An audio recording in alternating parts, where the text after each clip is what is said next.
Bonjour tout le monde et bonjour de Lanzo Meadows dans le nord de l'île de Terre-Neuve. Aujourd'hui, la visite est dédiée au lieu historique où les Vikings ont habité ici. Donc on va comme genre démystifier l'histoire parce que tout le monde dit que Christophe Colomb, que c'est Cristoforo Colombo en italien, il est arrivé ici en 1492 avec les 3 caravelles, mais avant Cristoforo Colombo, ici sont arrivés les Vikings, il y en a la preuve.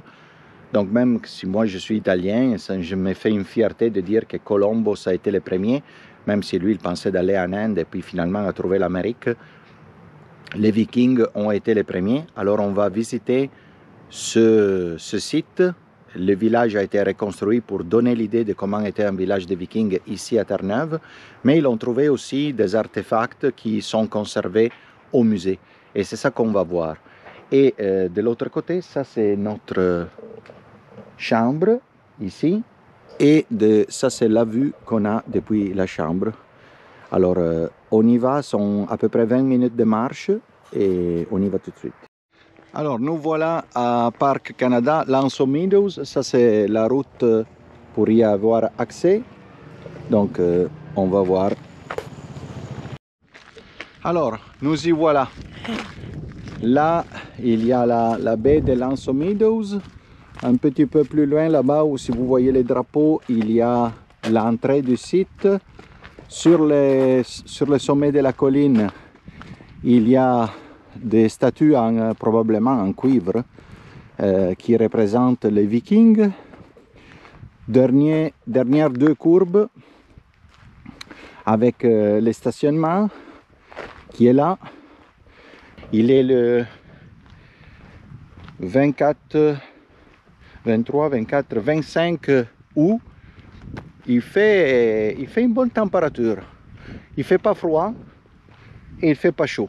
On est vraiment bien, donc je pense qu'on profitera de notre visite au maximum. Alors, donc, première information. Selon ce qu'il y a écrit ici, ça veut dire que il y a à peu près 1000 ans, une expédition de Vikings qui était partie de la Groenland avait fait construire un village ici et ils ont trouvé des preuves, des artefacts de leur présence qui sont restés jusqu'à aujourd'hui. Donc c'est ça qu'on va voir et on a vraiment hâte parce que c'était un de nos faits saillants de notre voyage à Terre-Neuve. Là, on se trouve, comme vous avez vu la pancarte sur la route hier, on se trouve dans la terre des Vikings. Hey, regarde, moi ça c'est beau. Toute la voilà. Genre de petite vallée, ben ça c'est...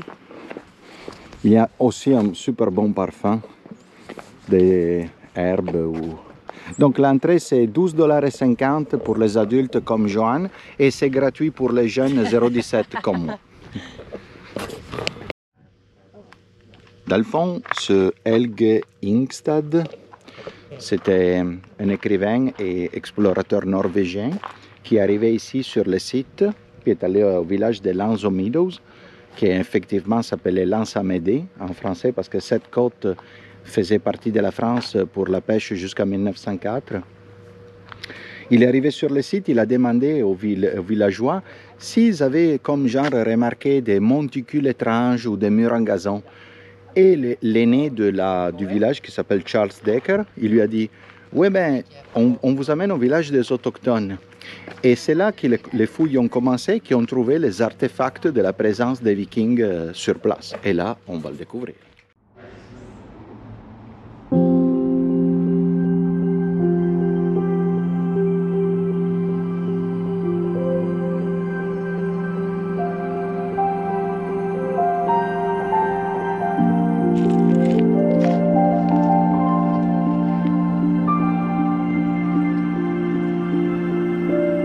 C'est magnifique. Il y a juste le bruit de l'eau.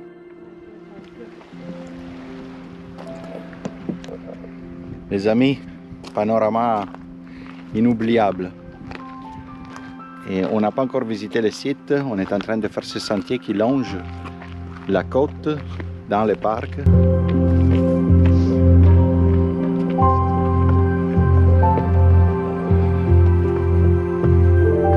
la journée, on est gâté. On est gâté.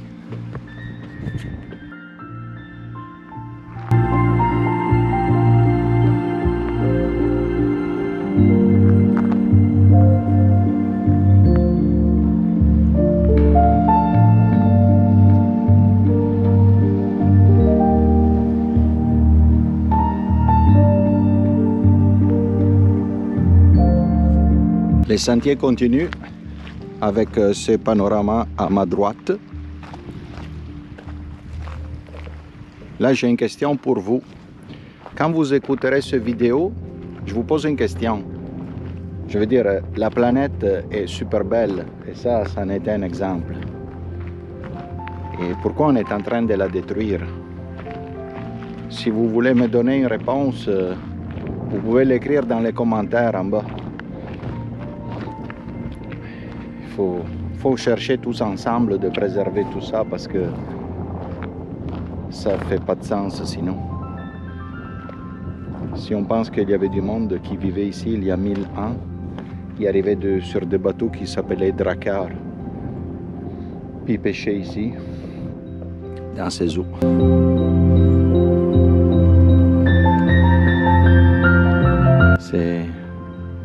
C'est de toute beauté, ça me rappelle la Norvège et l'Islande.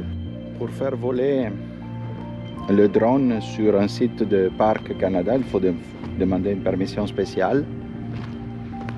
Pour ce site, en passant, c'est très compliqué. J'ai désisté. Et donc, on peut juste filmer, mais pas faire voler le drone ici. Et, par contre, il est possible. Puis ils offrent cette possibilité. Il faut payer aussi. Pour faire ça et avoir de bonnes raisons, comme genre des raisons commerciales ou de promotion, des choses comme ça. Parce que nous, on n'a presque rien de raison, fait que, et vu les prix, on a désisté. Mais avec la caméra, j'espère de vous rendre justice à ce que je suis en train de voir avec mes propres yeux.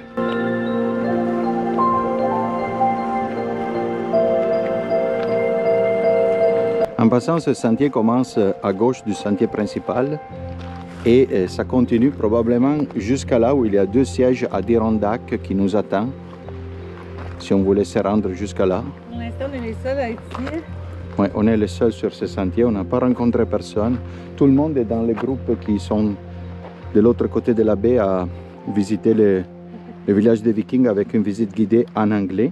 Il y a des visites en français aussi, mais pas aujourd'hui. Donc nous on fait une visite privée. Voilà. Viens la maman, le canard avec les canetons.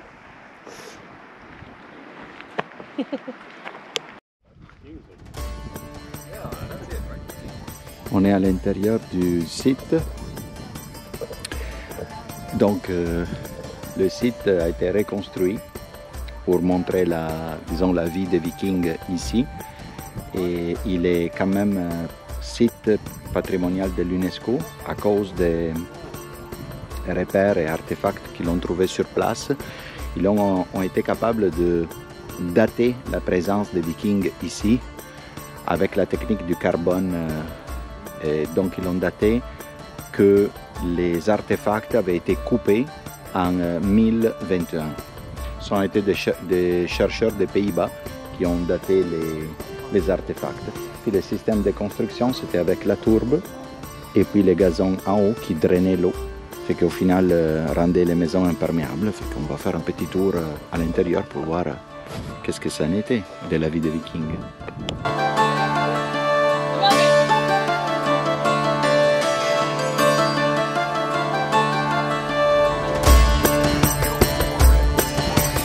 Voilà, donc ça c'était le site où on trouvait les artefacts. On peut voir clairement les murs qui sont restés ici. Ils ont trouvé des artefacts pour le forgeron et la maison du forgeron. Puis là, il y a une autre plaque. On va voir qu'est-ce qu'il y a écrit là-dessus. Ça, c'était l'atelier du workshop. Le cercle ici où probablement ils avaient comme un feu qu'ils utilisaient. Voilà, un autre atelier.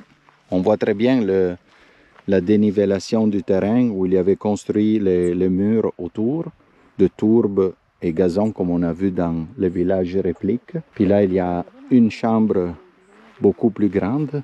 Alors ici, c'est l'atelier de menuiserie. Donc ici, là, on a trouvé les artefacts du menuisier. Il y avait probablement une connexion ici avec une autre chambre qui s'arrivait dans cette zone. Là, on va voir qu'est-ce qui reste du village, parce que quand même, le village était fait comme une demi-lune, comme ça, comme la forme de la baie, que c'est à demi-lune. Puis là, comme vous voyez, il y a Joanne, et là-bas, il y a le village réplique.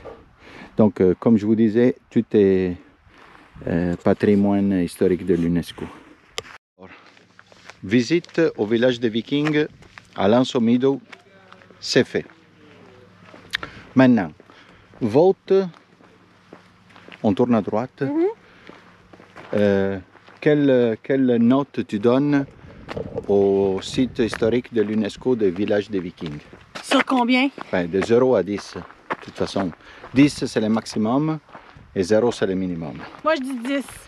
Ouais, moi je suis d'accord avec Joanne. Je donne 10 aussi. C'était vraiment intéressant. Pas gros. On peut faire la visite en 1h30, 2 heures, même un petit peu plus si on veut vraiment lire tout. Puis il y a les sentiers pour faire la loupe. Là, on est en train de monter un petit sentier pour aller à la statue des Vikings, au sommet de la colline que vous aviez vu tantôt au début. Fait qu'on se reverra quand on sera sur place. J'ai failli tomber. Oui, attention! Voyons. Et voilà. Lanzo Meadows. Hey, le village qui est là, de Lanzo Meadows, fait 16 habitants. Fait que si vous avez aimé la tranquillité, ça peut être un bon endroit pour rester à l'année. 16 habitants. Ils se connaissent tous. Donc, on est revenu du site historique. On est devant notre chambre au Viking Village, ouais, à l'arrière, avec la terrasse et tout. Là, on a découvert qu'il y a un petit sentier qui s'appelle Iceberg Trail, qui probablement amène de l'autre côté de la baie. Et c'est intéressant d'être ici parce qu'on a pu aller au site historique à pied, c'est à peu près 15 minutes. Et ensuite, on a des sentiers qu'on peut emprunter directement à pied. C'est qu'on est juste sorti avec la moto pour aller chercher quelque chose à manger. Là, on est revenu, on a mangé et on emprunte les sentiers. Pour... Non, moi, la trail, elle s'appelle Iceberg Trail. C'est probablement que quand les gens viennent ici... Ah, ok. Probablement que quand les gens viennent ici pour... au mois de mai-juin, quand les glaciers passent... C'est ça. Ben là, c'est ça, ils viennent ici. Ils font cette trail-là. Exactement. Pour en voir. Fait que c'est ça que les glaciers passent ici. Il y a un beau sentier aussi avec... regardez.